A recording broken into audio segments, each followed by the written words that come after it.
All right, welcome to the County Gamers podcast. And similar to what we did with the Nerds by Screenlight podcast, we're going to list out, you already know what my favorites and least favorite, but I will exposit on some others. But the question for Chris is, what is your favorite Thanksgiving dish that you would welcome with open arms and eat on an abandoned island until you died? And what would be the one Thanksgiving dish that you would not allow onto your island and that you would attach to some concrete and send into the depths? So, I would say my favorite dish would probably have to be, are we talking dessert? Any dish on Thanksgiving. Okay, so I like pumpkin pie almost more than anything. Oh, Lord, no. No, I heard this in the other podcast. I heard it. I like pumpkin pie. I like apple pie, too. Okay, I can get behind that. I love apple pie. But I think for, like, the meal, Yeah. I like stuffing.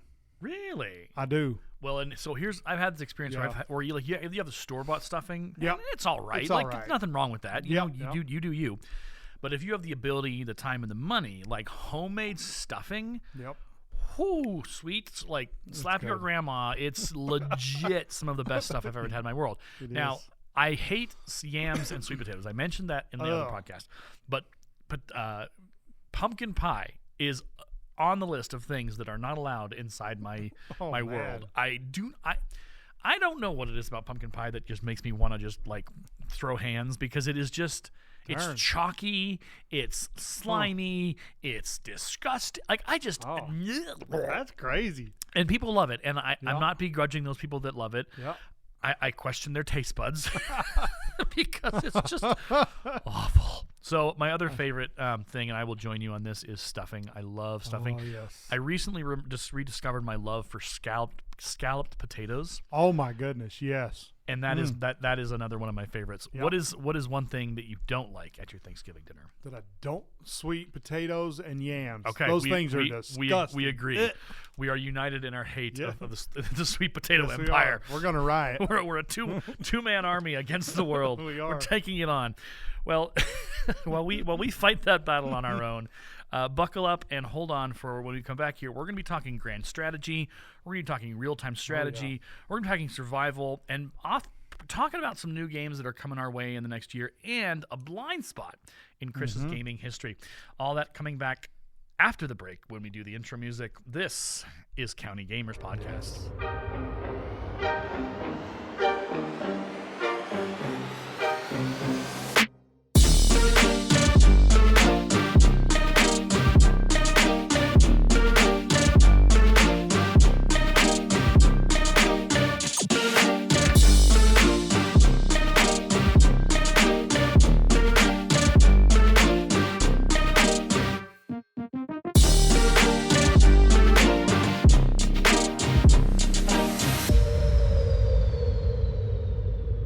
Welcome back to the podcast. My name is Aaron. And I'm Chris. And this is County Gamers. We broadcast out of Fort Morgan, Colorado, which is 77 miles northeast of Denver. It's a town of about 15,000, depending on the day. Yeah. The county is about 29,000. Comparatively, Denver is like 6 million people metro area-wise.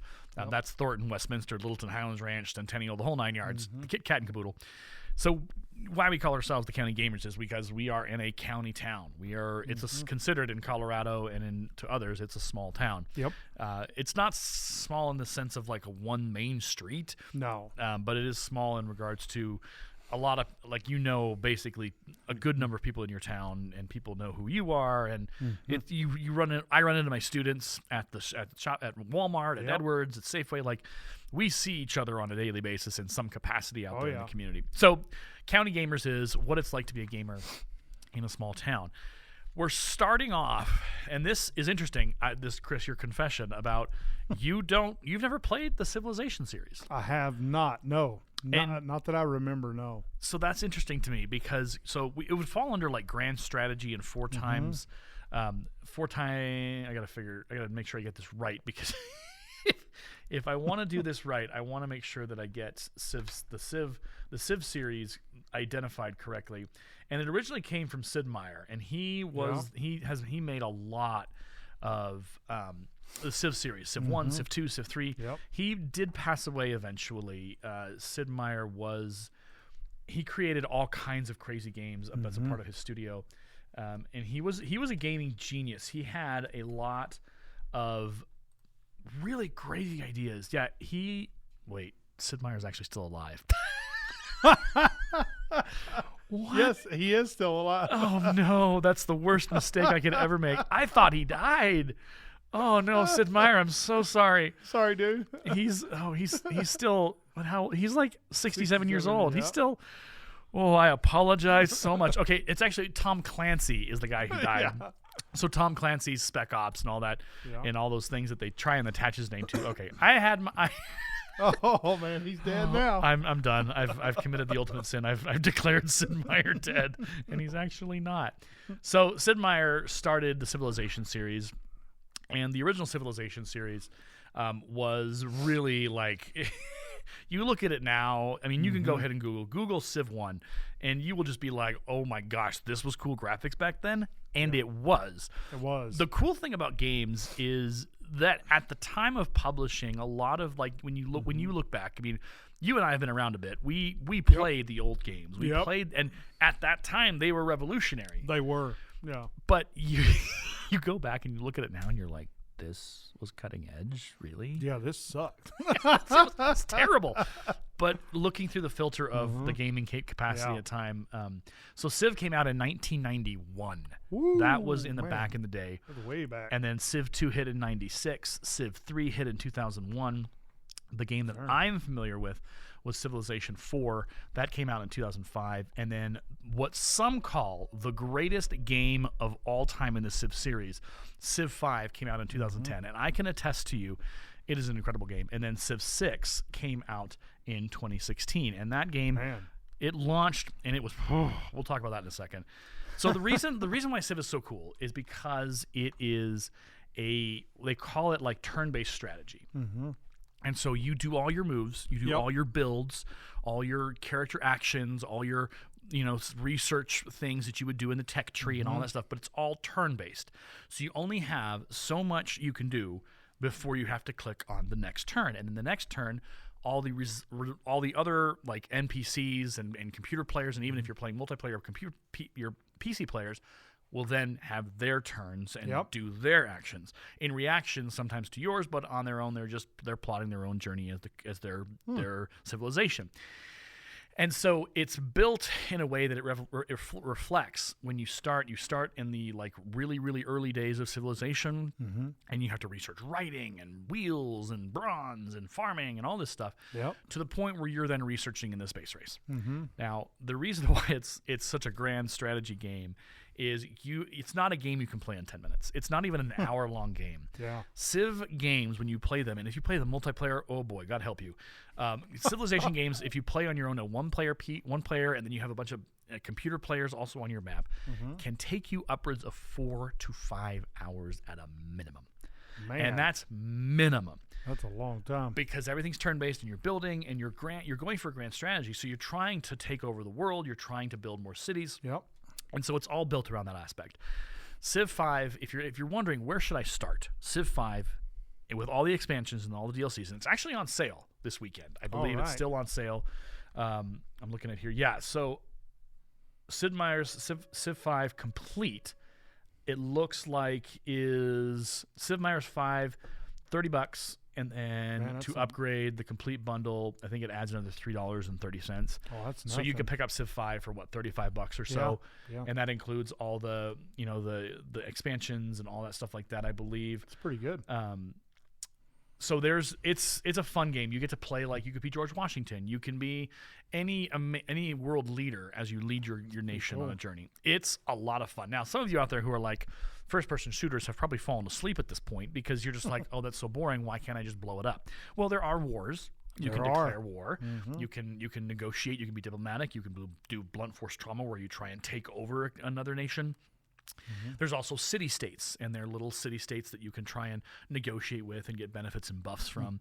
It is a very deep game, but it is a lot of fun. And you, like the ratings on Steam right now, there are 110,295 reviews. Holy. And it is overwhelmingly positive. You don't find a lot of games on Steam And recent reviews of 603 overwhelmingly positive. This game, Civ 5, like I'm not trying to lie to you. Civ 5 is the granddaddy of the Grand Strategy series. Man. So Civ 6 came out. It was not a great game at launch. It was lacking a lot of features that people were like, well, you've had time. And it has taken, Civ 6 came out in... That's sad, man. It was. People were upset. Yeah. They were not happy about that. Civ, they came out in... there was not, and so then they released DLC. So the two DLCs are Rise and Fall and Gathering Storm. Yep. And Rise and Fall, a little shaky. It wasn't, the features were a little messed up. People didn't like it. Didn't balance out well. The Gathering Storm was like the idea of like global warming and how do you prevent disasters. And it didn't get a lot of great positive press when it came out from gamers either. Yeah. And so it's taken a lot of years. Like I said, the Civ series, Civ 6 came out in 2016. It's 2021. That's like, what, 5 years? Yeah. So it took 5 years where people, and I've played Civ 6 recently, a long time. And I actually enjoyed it now. I'm like, okay, this game is actually fun to play. Yeah. Whereas before it was just like, oh my gosh, I want to put my head through a desk. So Civ 6 has come to a point now where on Steam, I'm trying to look at that here right now. Civ 6 is very positive. Not overwhelmingly positive yet, but it's very positive. And maybe that gives us hope for the Civ series. I don't know if they're going to come out with a Civ 7. It would have to be really good. Yeah. It would have to be like an exceptional, and maybe they're developing it. I haven't done any research into that. So that's the Grand Strategy preview. Now, when you talk about Grand Strategy, you have to talk about Stellaris. You have to talk about Crusader Kings. You have to talk about Victoria. Victoria 2, Victoria 3 is coming. But those are all Grand Strategy games that almost play like RPGs. Yeah. And that's kind of a side to the Grand Strategy that I think a lot of people kind of forget about. Because when you played Civ 5 and Civ 6, when you play Stellaris, when you play Crusader Kings 1 and 2 and 3, you're not just developing your empire. You're developing a character. You are. And the fun part about that is you get to kind of insert your own mannerisms or create the character and have them do things that you probably wouldn't normally do under regular circumstances because you have a conscience and you're a human being and you love as many people as possible. But given the chance to play a different kind of character in a computer game, man, you can make some terrible choices. So that's the Grand Strategy overview. If you're listening and you're like, well, what Grand Strategy should I check out? Start with Civ 5. It's the granddaddy. It's the best. It's the one of those solid turn-based strategy games in the history, and I've been around a few years with games. Civ 6, if it's on discount, which I think it is, you can probably pick it up and it's all right. It's come a long way. The graphics are far more realistic and stronger than Civ 5. And then Stellaris is it's basically civilization in space. Yeah, it looks cool. I looked at it this so morning. Much fun. And the expansions have made it just something else. So if you're wondering, like, what should I pick up, those are my recommendations for that. Now, I have talked for a while now. And I think it's important that there be balance in this podcast. So what we're going to do is we're going to rotate from Grand Strategy, which is my love. I adore Grand Strategy because it allows me to play for hours on end, and that's where my happy place is. We're going to switch over to a place that Chris loves very much, which is the Command & Conquer series. Cool. And recently he picked up a couple of new games in the Command & Conquer series and talked to us about what it is. Like, talk us through what Command & Conquer is and what it was and what it means to you. Man, oh my goodness. So one of the very first RTS games I played was actually the original Command & Conquer. 1995 it came out in. Yes, that was a long time ago.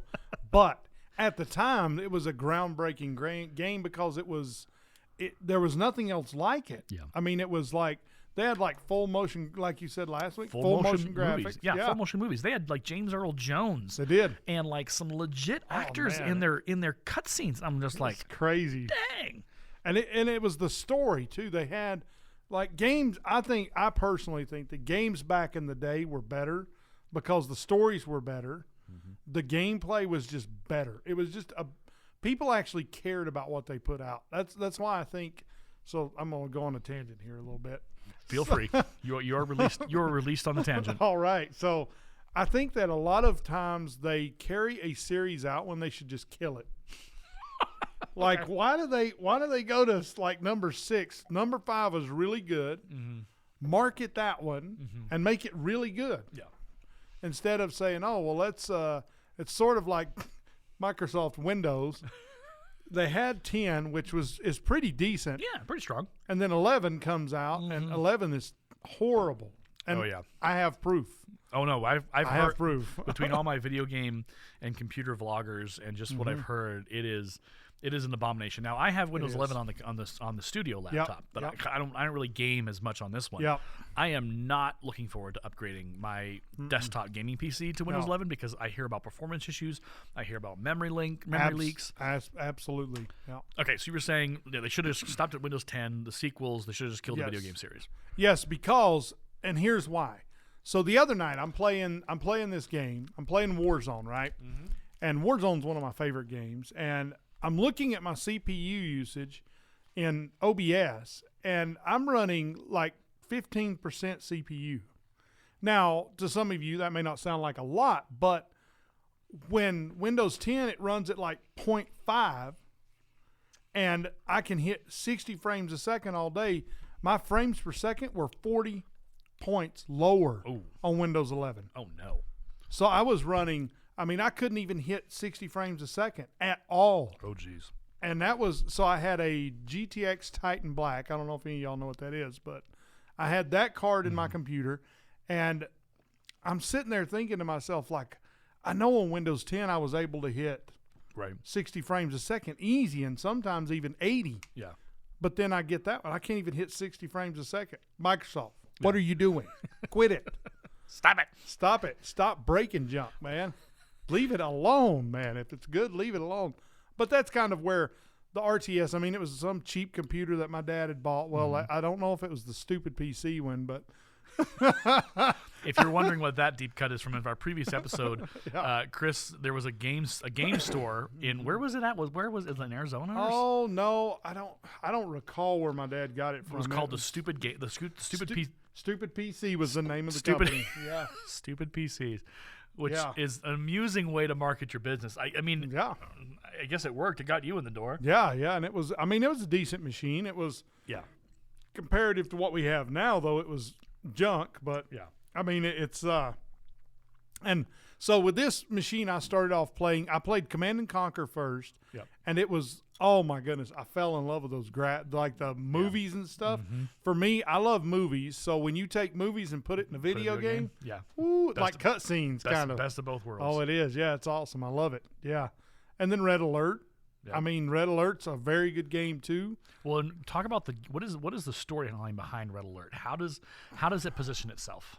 Well, so I don't know about the story per se, but because Red Alert, the idea behind Red Alert, and you'll have to correct me if I'm wrong, because I'm an older gamer, just kind of like you are. Yeah. So Red Alert takes place in the alternate history. Where they are the alternate history where I got to read this now because I don't remember. Alternate history when the Allied forces battle an aggressive Soviet Union for control over the European mainland. Yep.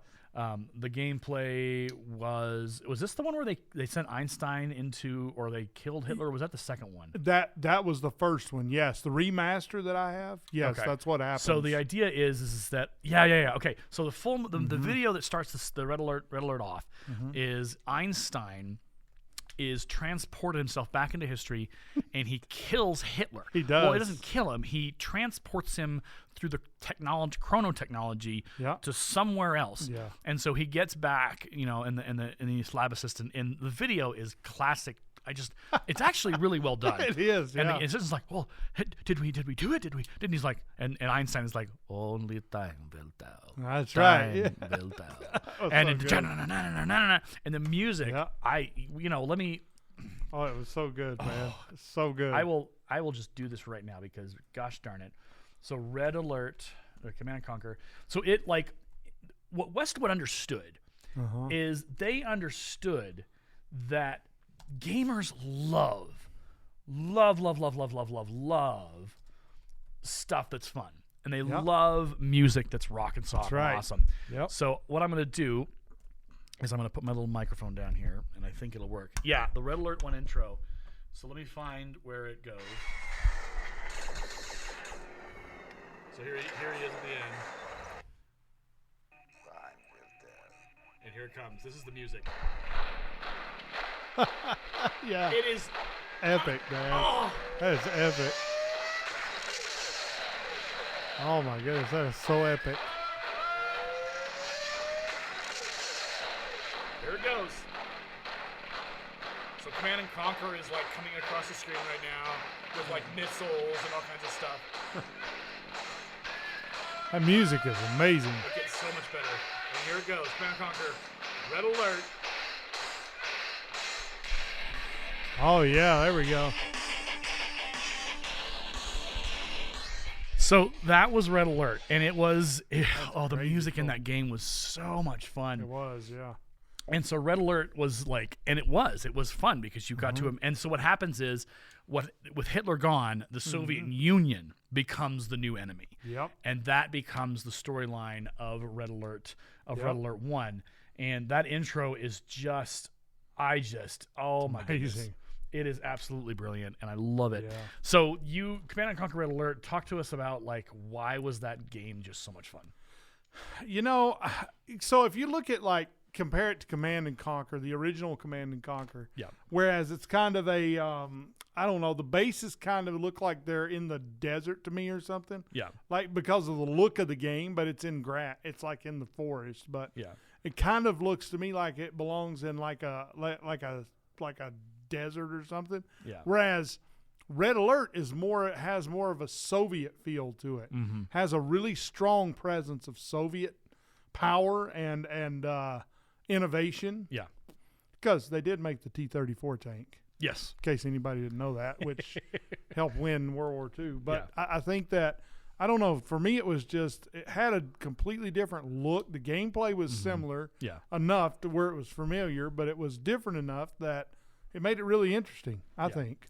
So what's interesting, so let's go through the history of Command & Conquer. We'll go by year. So Red Alert, and then Red Alert had 2 expansion packs. Red Alert Counter-Strike in the Aftermath in 97. Yep. And then Command & Conquer Retaliation was also released as well. What's interesting is there was, and I don't know if you remember this, there was a game called Soul Survivor. And it was an online game arena. And I remember this game because I think I played it. And it was compared to a first-person shooter played with a top-down perspective. It had a limited single-player skirmish mode. The multiplayer mode had no hints of a storyline. It was omitted from the inclusion in the actual first decade compilation pack. It was not great. It was pretty terrible. And there's a reason why it doesn't have its own Wikipedia entry. It's in the collection of the Wikipedia entry for Command & Conquer because it was not good. So that was Soul Survivor, and then you had obviously Red Alert Retaliation in 98. In 99, Tiberian Sun came out, and I liked Tiberian Sun. That was a good one, yeah. I liked it. It was an evolution enough where they had managed to take the mechanics, and there was like night and day mechanics, like your like engines and your tanks could have lights on them. Yeah. And there was more of an idea of, okay, well, you can build walls and you can build gates, and that was kind of fun. And then Red Alert 2, it was all right. Like it started to wobble a little bit. It did, yeah. And then Yuri's Revenge came out, and it was okay. It was all right, yeah. And then we had Command & Conquer had a first-person shooter. Do you remember this? Renegade. Yes. And it was actually quite good. It was good. I don't think you can find copies of it. It might be still on the anniversary editions. Yeah. But I look at it and I go, oh my gosh, what were they? They were like, because you could go inside all the bases and see all the stuff that you were familiar with. Crazy. It was a lot of fun. It was a little nuts. Yeah. And then they came back with strength with Command & Conquer Generals in 2002. I like that one, actually. It was so good. 2003, sorry. And then 2003, they had the expansion amp pack for 0 Hour. And then at this point in 2006, they released basically a volume of the entire first decade of Command & Conquer. Yep, I have that one actually. And I bought it back. I bought it back in that day. And this is where things go wrong in the Command & Conquer world, at least in my opinion. All good things must end, and part of it, I think, is because they got sold off to EA at a certain point in this journey. Oh, yeah. And we all know, if you're a gamer out there, there is a love-hate, mostly hate relationship with Electronic Arts. Yes. And they have a long history of destroying just destroying products. They And ruin them, yeah. it's not, I don't think it's out of malicious intent. I think they just don't know what they're doing. I'll talk about what happened to Maxis and the SimCity world and what EA did to that, because it took a legit property and destroyed it. You don't, there are no new SimCity games and have not been any new SimCity games for years. Paradox put out City Skylines. That has become the city simulator that everyone plays and promotes and mods for. Nobody is playing anywhere near like the newest SimCity that came out a couple years back. No one's touching it. They're all playing City Skylines. City Skylines is the big. So in 2007, Command & Conquer 3 Tiberian Wars came out, and I think I played it for a hot minute and I was done. Yeah. And then it just got more absurd. They had Command & Conquer 3 Kane's Wrath, and then Red Alert 3 came out, and it almost felt like an arcade version of the game. It was horrible. And because the units weren't really well thought out, and they moved really fast, and the maps weren't really big. Yeah. And then Red Alert 3 Uprising, and that was terrible. And then there was like a Command & Conquer Red Alert 3 Challenge or something. And then the one that destroyed it, that ended, was in 2010 with Command & Conquer 4 Tiberian Twilight. That was terrible. I played maybe 5 minutes of it my goodness. back in the day, and I was like, what is this? This is not my Command & Conquer. Garbage, yeah. And I think it had online elements, and then they tried in 2012 to do Tiberian Alliances. It's an online real-time strategy game. I don't think it's around anymore. Yeah. That was back in 2012. And then the Ultimate Collection came out in 2012. Yeah. And then nothing between 2013 and 2017. And then they had Command & Conquer Rivals, which was a mobile game, which... That was hammered. Mobile games made me angry. Yeah. And then in 2020, they released the Remastered Collection, which was the original Command & Conquer and the Command & Conquer expansions. Now, I know really they're good. also talking about doing Red Alert, Remastered, and other stuff. So when you look at that, we were talking about the RTS. There were not a lot of games like that back in 1995. Yeah, there was. Age of Empires didn't come around until 97. Oh, that was a good 2 years later. So Command & Conquer had kind of the start. Now, I'm sure there's gamers out there right now who are like, well, actually, I know more about it. I'm like, okay, fine. But not within our awareness, between me and Chris. Yeah. Command & Conquer was the strategy game that started it all for us. It was the RTS. Yep. And what's interesting is Command & Conquer Generals is still a fun game. I still love to play that game. Yeah, I love that game because it was built in a modern world. It was done with care, and you could tell that the balancing and the units and the things that were how it was it was cool. It had depth. It was different, but it was still Command & Conquer. Yeah. Exactly. And then things went wrong. So Command & Conquer, if you're wondering, well, what RTS game should I start with? I would start with Command & Conquer Remastered. Yep. You're gonna probably laugh because it isn't like high-end graphics, and the units don't move really fast. But the concept behind how that campaign for the Soviets and the Allies is played is just a lot of fun. And when you start to move up in the Command & Conquer world and you play through those games, you can get through to, I would play Command & Conquer, I would hit some Red Alert, I would play with some Tiberian Sun, I would get some generals, and that's really it. Yeah. And it makes me sad because from 95 to 2003, they were the owners of the RTS world. There are other RTS games out there. Total Annihilation is one that I almost just forgot about. Total Annihilation was another strong. I've heard of that one. My friend Ian, who we were middle schoolers, and we loved RTS games. We would bring games over to our friends' houses, and we would bring our PCs and network them together. So it came out in 1997. So it came out even 2 years after Command & Conquer. But the Total Annihilation series was a lot of fun, and it was very almost. I don't want to say it was steampunk, but it was a lot of fun, and it was different enough that it was unique enough that it was interesting. And there was also, I think, a Total Annihilation fantasy edition that came out where it took you into like Dungeons and Dragons and things and they were happening. So Total Annihilation is also on there. I don't know if you can find that on Steam because it's I don't even know if it's still published. I doubt it. It is. Yeah, I think it is 60%. Oh my gosh! Total Annihilation. Is this the act for $1.99? Man, that does look. Oh my man. gosh! It is. It's available on Steam. It is for $1.99. It is 60% off. It was normally $4.99. so cheap. Oh my gosh! I don't even know if you can play it. And if you go on Steam right now and you look at this, you look at the graphics. There's a reason why it was released in 1997. But it's just a bunch of fun. Looks cool. The ratings for this game are overwhelmingly positive overall reviews. Yep. I'm going to put that in my cart. That's happening right now on the show. That game is so much fun. I'll have to figure out what the Total Annihilation fantasy game was. But again, I can't name an RTS game today that I play that I love.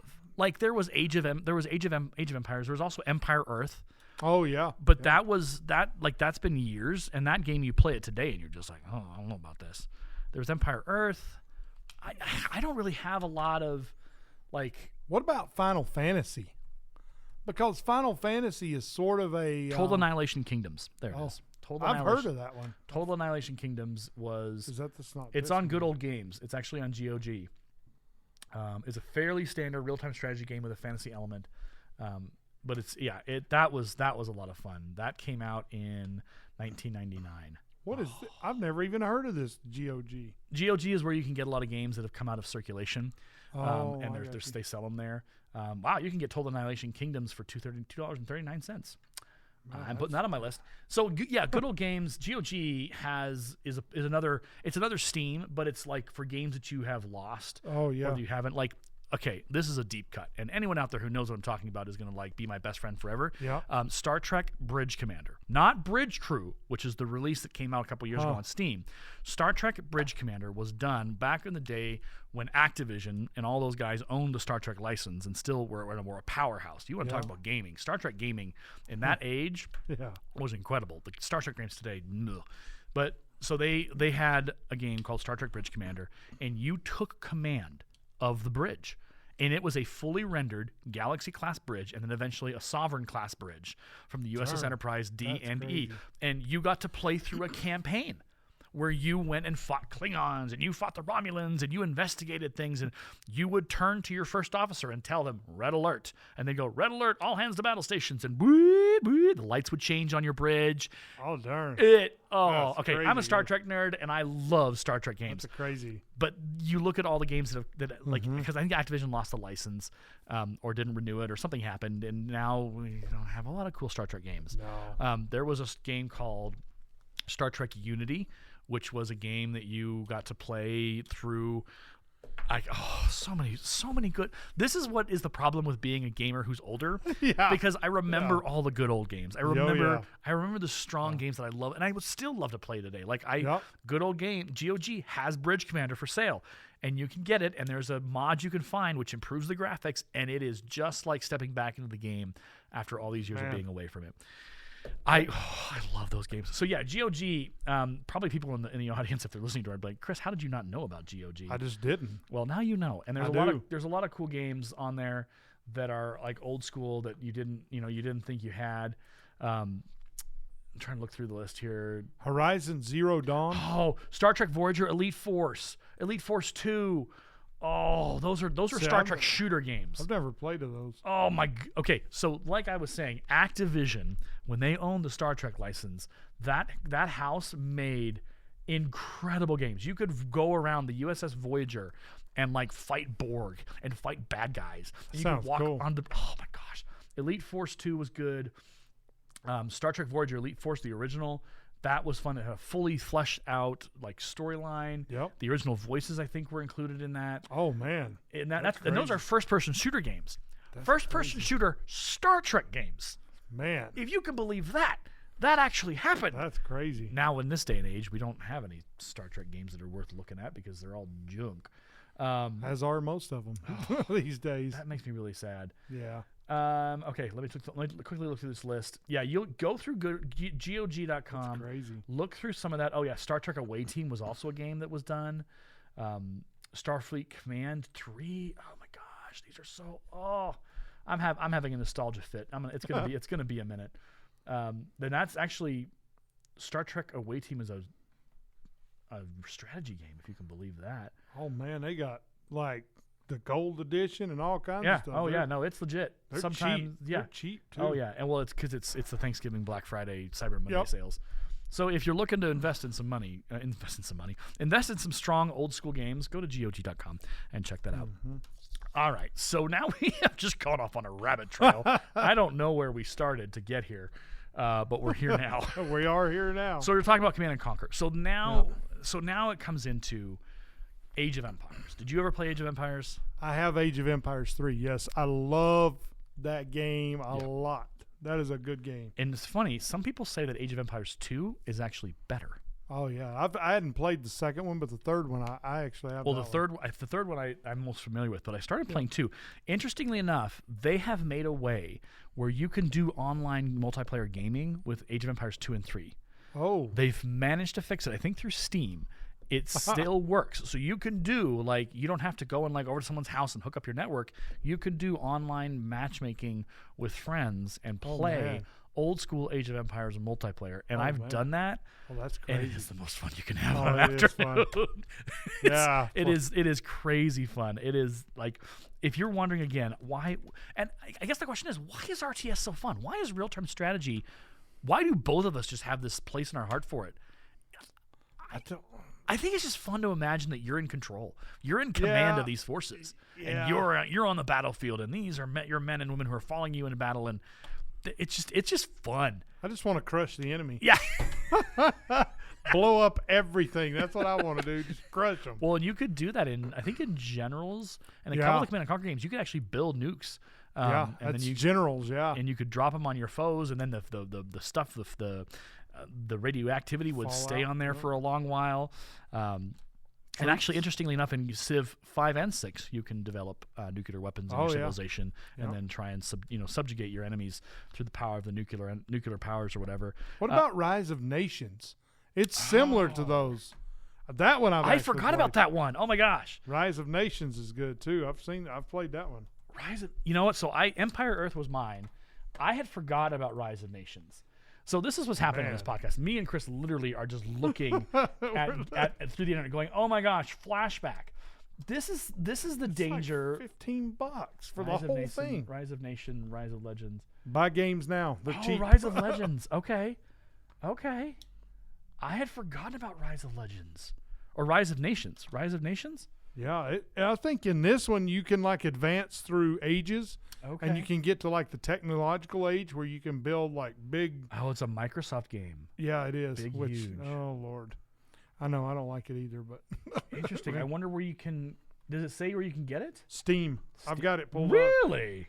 Yeah, it's like $5. What is this witchcraft? Okay. Oh man, I'm telling you, this is gonna be. It's a good thing that it's Thanksgiving weekend when we're recording this.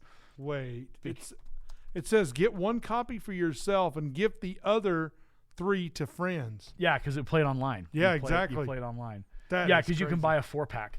Yep. Oh my gosh, that's insane. $4.99. That's cheap. Putting that in a cart. That's a good game. Is Empire? I wonder if Empire Earth is on here. So this is what made. I don't think Empire Earth is on here. Empire Earth is a little bit longer. Yeah, no, it's not on there. Empire Earth is a little older, not as cool. I think it was cool, and I have all my old CDs. Oh man! In a day in a day and age. Oh, it's on GOG. Oh, I figured it'd probably be there. Empire Earth is on GOG for $5.99. That is so Are cheap. you kidding me? That's hours of fun, man. That's happening. Okay. Well, if you're wondering what I'm going to be doing during Christmas break, it's going to be all these games.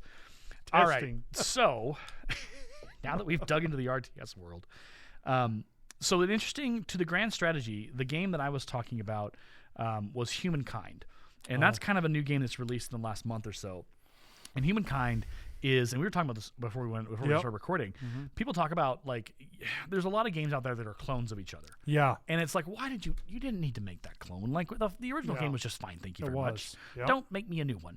It's the reason why Madden has gotten so like beat up over the years, because every year they release it, and there's nothing new.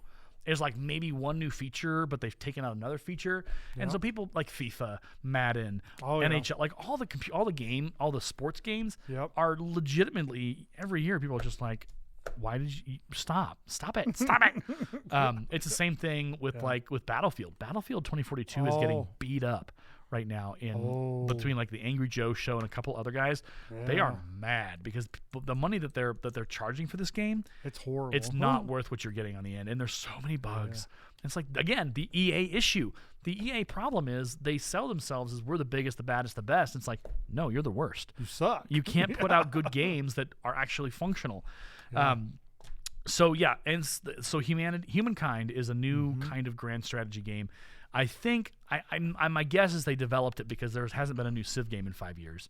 Yeah. And so this was kind of to fill that need. It's a similar thing of why City Skylines worked out so well, because when SimCity came out and it was an awful launch, you had to be online all the time, and the maps were small and you couldn't do what you used to do because that was what the Sims team thought because EA brainwashed them or whatever.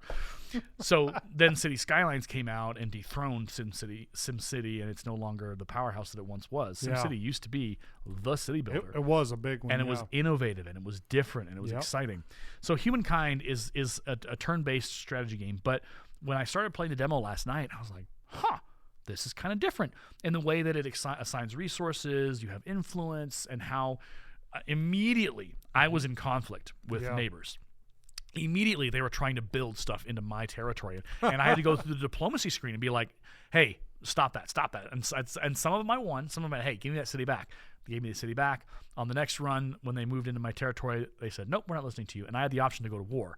Now, in the demo, I didn't have enough resources to go to war. I was like, okay, this is me buying the game because it's just that interesting. I got that one more turn itch that I get from Civ 5 and 6. I'm like, okay, I want to play this. I want to play one more turn. That's good. I want to see where this goes. And that's the power of a good game. It is. A game that makes you want to play to the next scene or to the next turn or to the next moment or the next area or whatever.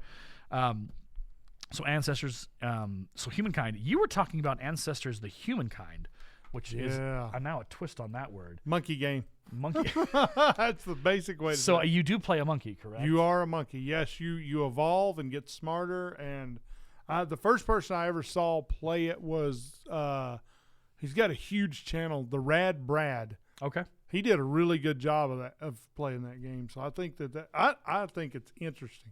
Okay. Because then you can you learn new skills as a monkey. Okay. And I mean, it just seems cool to me. It seems very, very interesting. So it is the rating right now on Steam is very positive with 4,021 reviews. It released on August 27th, 2020, so about over a year ago. Over a year ago. Which I hate to say this, but it feels like most games in this day and age don't really come into themselves until it's like a year out. Exactly. And it's the unfortunate byproduct of the games as a service and the live, whatever what do you want to call it, is the games don't launch in shape. Like Cyberpunk 2077 is the biggest, glaringest example of how a video game studio totally overpromised and didn't deliver jack. They failed, man. It was bad. They failed. And it's interesting now they're talking about, hey, the game actually is a serviceable RPG on PCs. On consoles, apparently it's still a disaster. But on PCs, it's a serviceable RPG. And I'm like, well, that's a vote of confidence I didn't think I needed right now. So I have it. I owned it. I pre-ordered it because I was an idiot. It's the only time I've pre-ordered a game. Oh man, that's crazy. Only time. That's crazy. And it was my pre-order was Cyberpunk, and I got let down so hard. It was just like, this is the game. This is dumb. This is next gen. No, this isn't next gen. It's terrible. So they're still talking about actually making it a next gen game with patches and whatever thing. So, but as games as a service, you end up with games that come out that are not really great, and so that's why people wait to buy, or they'll wait for a sale and then they'll buy it, and then at that point the game is actually functional. Well, so Ancestors, I know in the past I've seen like reviews like, oh, it's kind of terrible, whatever, yada yada yada, but now it looks like it's on its way up. So that's I'm actually putting that on my shopping cart right now, because your conversation about that was like, oh, that sounds interesting. It is. And it's qualified as an open world survival craft exploration in an open world. Which I like. I like open world games. I'm an old Skyrim kid, old Skyrim guy. Oh, I love Skyrim. Oh, and here's a good game. This leads us into our next conversation. Bethesda. Oh my goodness. Bethesda. Now, Bethesda is known for Fallout series. Yep. It's known for Skyrim. Yep. It's known for a lot of things, but I want to take a deep cut here for a second. Okay. So back in the day, Yep. there was a game called Sea Dogs. Sea Dogs. Sea Dogs. And Never even heard of that. it was originally published, Darn. I want to say it was Akella at the time, but I think Bethesda had a part in that. Sea Dogs. Oh, there it is. Sea Dogs. Like a pirate game, kind of. Sea Dogs computer game. Sea Dogs. I think it was Bethesda. I want to say, Sea Dogs Bethesda. So Sea Dogs was a 2000 Russian role-playing video game for Microsoft Windows, developed by Akella and published by Bethesda Software Works in 2000. Now, here's the thing about Sea Dogs. I played the original Sea Dogs. Oh, man. I loved it. It was bug-ridden, and you had to get patches to get it to work. What happened is Sea Dogs 2 was then co-opted into the Pirates of the Caribbean game. Oh. The original Pirates of the Caribbean game. Okay. And so the original, they did some facial things, and they changed that there was Davy Jones's ship and the Black Pearl and all these other things. But there were elements of Pirates of the Caribbean in it. The thing about Pirates of the Caribbean, which was Sea Dogs 2, is it was buggy as all heck. And there was a community online, and they're still active all these years later. They're still active in patching and in making the game better and better and better. And their changes do make it a lot better. So Bethesda, I know the Bethesda of Sea Dogs and Sea Dogs 2. Mm-hmm. That's where when people are like, oh my gosh, Bethesda's a great company. I'm like, oh, I know their history. Yeah, they're not good. The true Bethesda, the real Bethesda, we saw once again when Fallout 76 came out, and it was a terrible launch. The videos, you just need to search, Todd Howard, it just works. And there are videos upon videos about him saying, oh, it just works. And then footage of Fallout 76. Not working.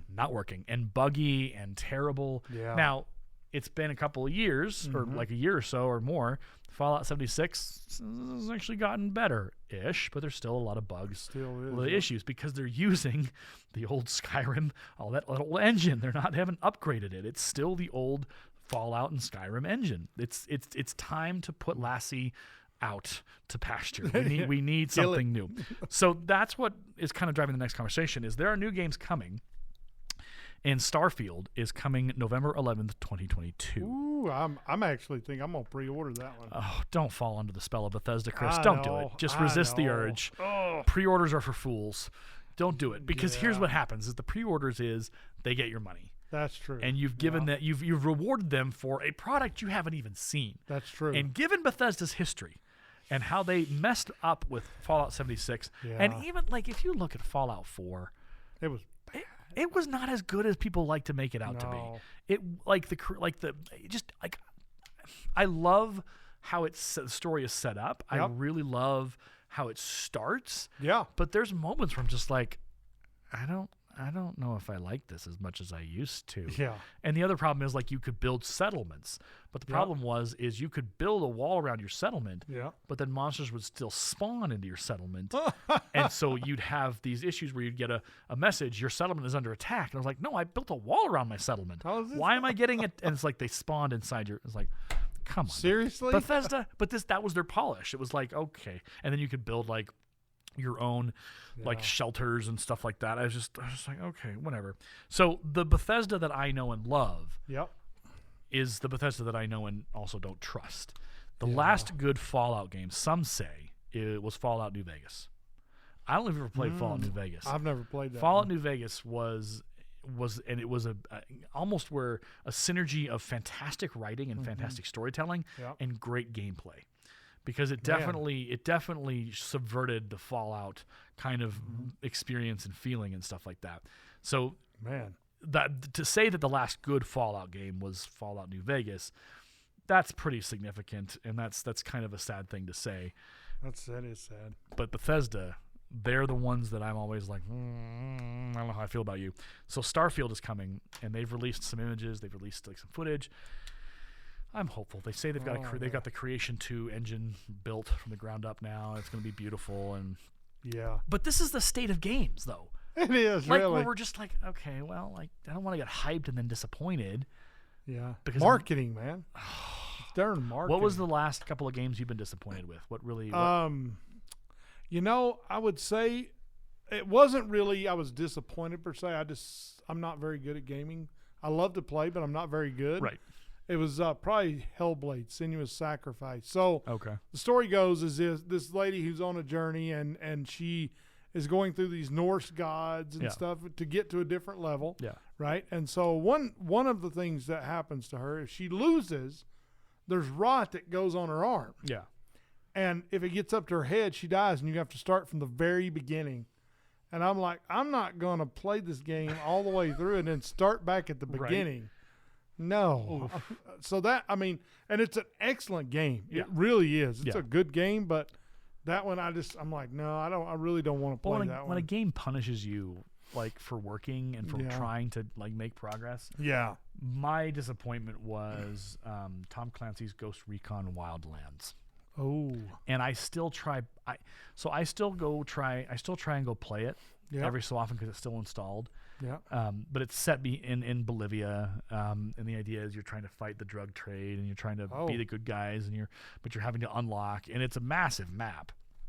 Or the problem, it's so hard. Like the easy setting is terrible. I'm just like, I end up getting shot. And die and have to restart and respawn. I hate that. And it's just like, why am I even playing this? This may surprise you. Assassin's Creed Valhalla was my disappointment. Oh, really? Why? So Assassin's Creed, it's always changed with every game. I love Odyssey. Assassin's Creed Odyssey is one of my favorite games of all time. I love just playing it because it's so immersive. It's so engaging. There's so much going on. There's so much character. With Valhalla, there's an element of the game where you have to go and pillage churches to get your money, to get your stuff. Now, yes, it's Vikings, and that's what they do. They pillage. That's right, yeah. But I just was like, why am I pillaging these people? Like, what's the point in this? Yeah, and I know that someone out there is gonna be like, well, you just need to get over it. You just need to. That's part of the game. Just a game. Just a game. But it's like, but that's my avatar.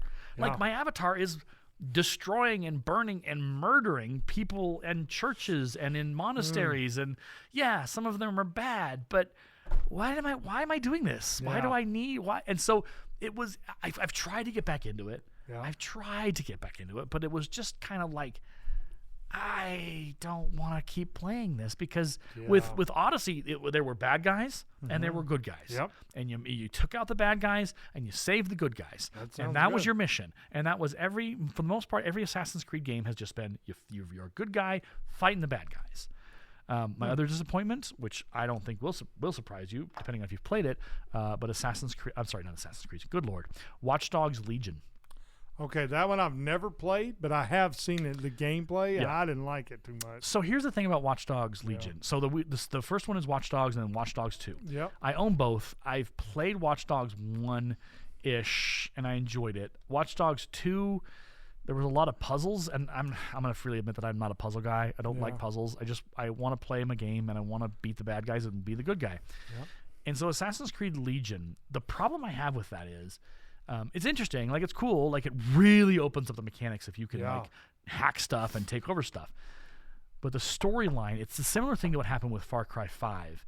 Is the storyline was designed to either subvert your expectations. Yep. So Far Cry 5 ends, there's no good ending. There's a nuclear bomb and it explodes and everyone dies. Well, that's bad. And then it sets up Far Cry New Dawn, which is set up in the post-apocalyptic part of the world. Yep.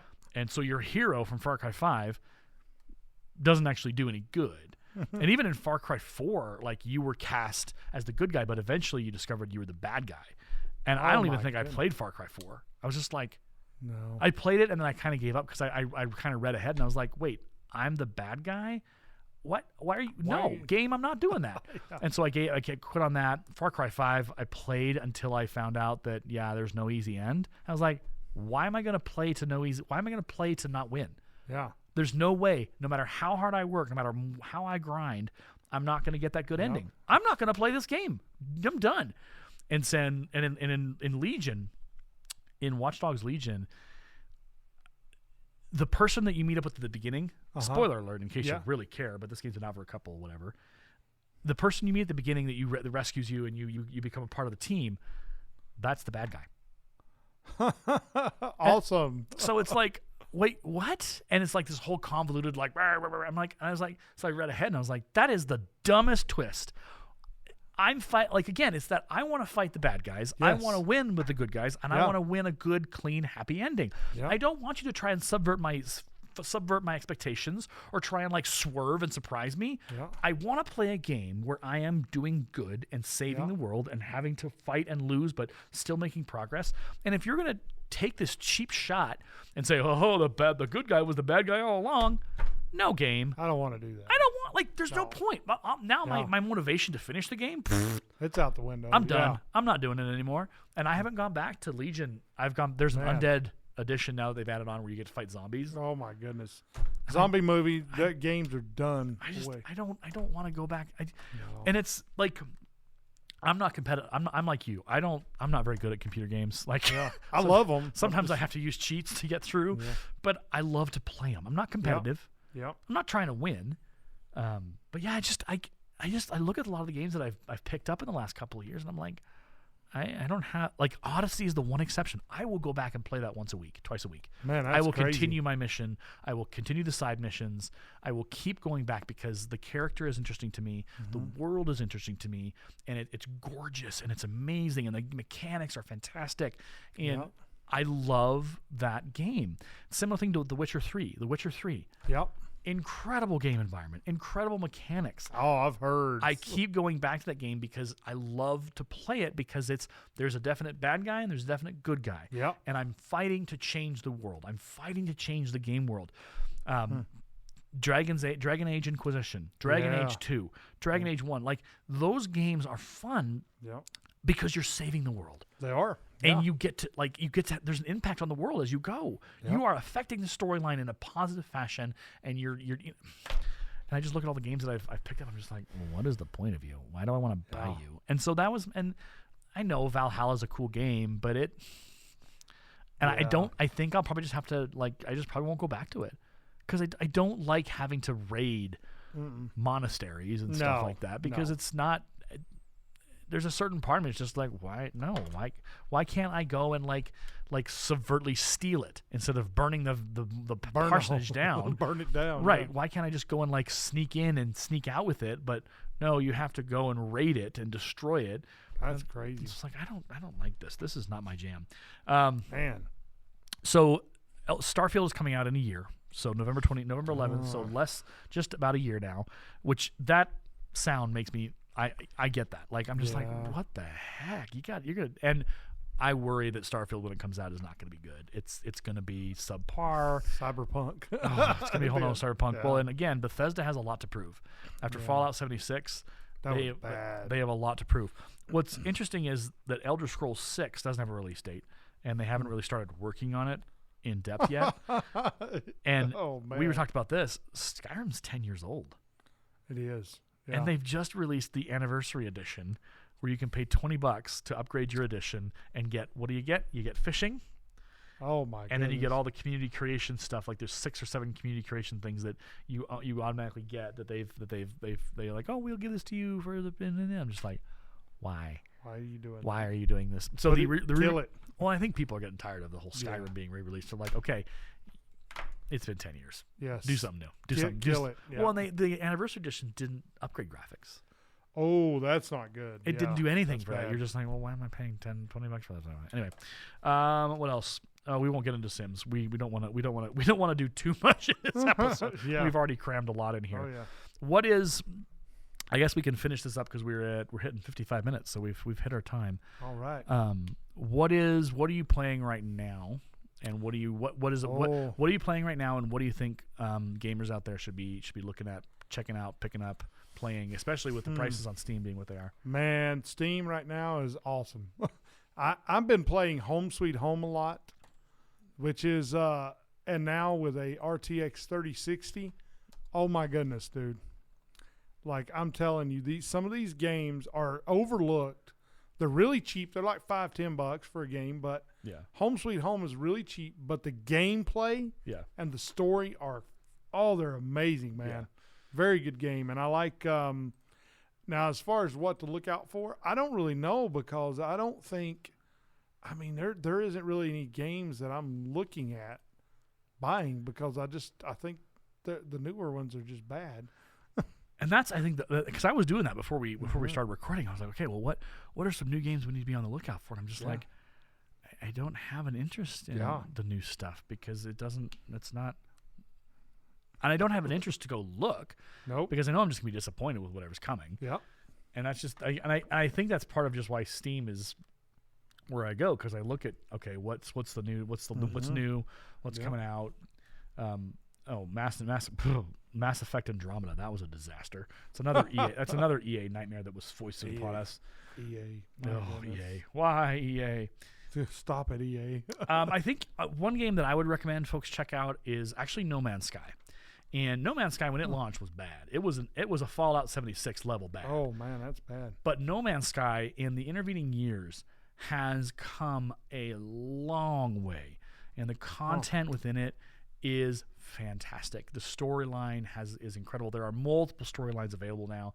It is on sale for the Thanksgiving sale on Steam for $29.99. So for $30, you can pick that game up, and that is a fascinating. I love playing that game. It's a lot of fun, and you can play it in creative settings, or you can create it. You can play it in survival mode, or you have to go and find the stuff.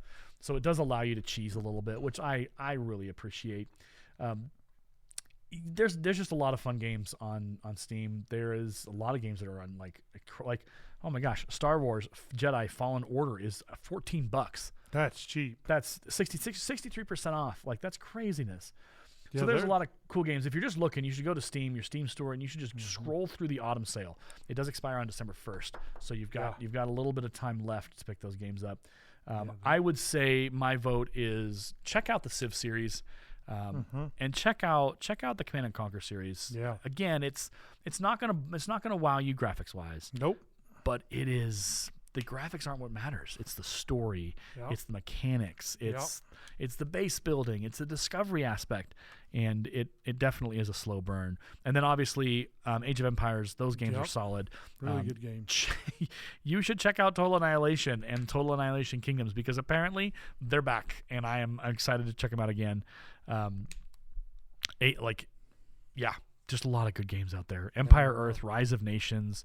I'm gonna check out Dawn of Man and stuff like that. So there's a lot of I don't want to say like go retro with your game choices, but if you're looking for the solid, strong games that were built with heart and soul, I think you're gonna have to go retro to find the good stuff, and that makes me sad, but that's the reality of kind of where things are at.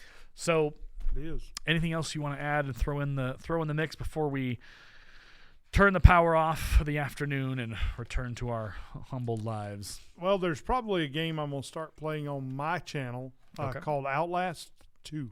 Okay, Outlast 2. Yep, it's a horror game, and I've heard my son has it. Okay. He really, it scares the living teetotal far out of him. I saw him. He screamed like a little girl a couple times, so oh boy. I know he likes it, so I am. And Subnautica, that's another good one. Oh, yes. I will tell you, I have played, when it came out originally, it is a fun game. There's also Subnautica Antarctic. Sub-Zero. Sub-Zero. And that I haven't played, but I've heard great things about. And it's just a fun, like, well-intentioned, well-designed game.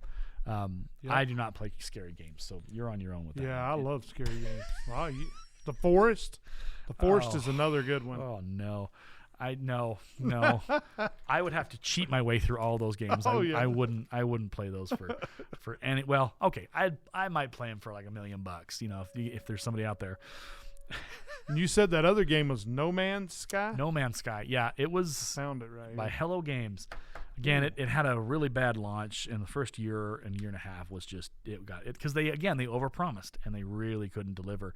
But now, all these years later, it is definitely able to deliver, and it is a fun game. I really enjoy playing that from time to time, even after all these years. Looks really good. Yeah, they're free updates, so you buy the whole game. Buy the game. There's no DLC. It's just, and it's people are picking it up, so it's a good thing.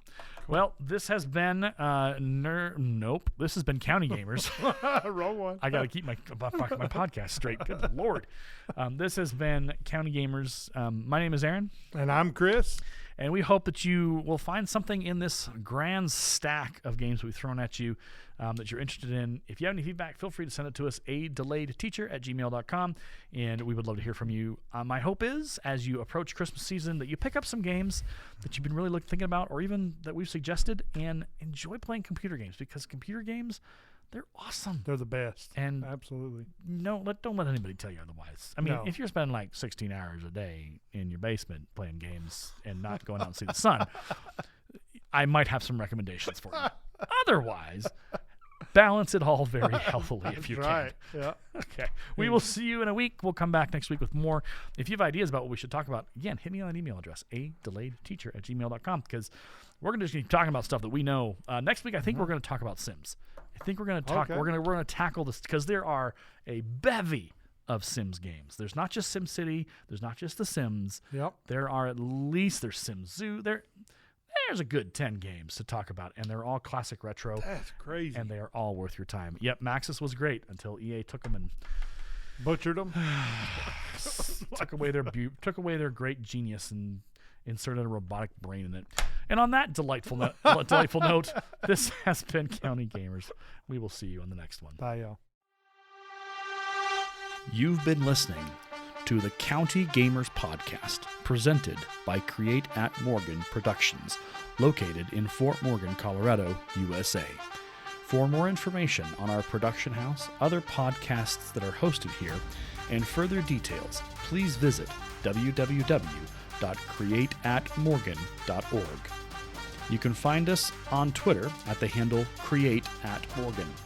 Create at Morgan is a school club at Lincoln High School, our alternative education campus here in Morgan County. Our sponsor is Aaron DeLay, the language arts teacher at Lincoln. Send any feedback to adelayedteacher@gmail.com. Thank you for listening to our podcast.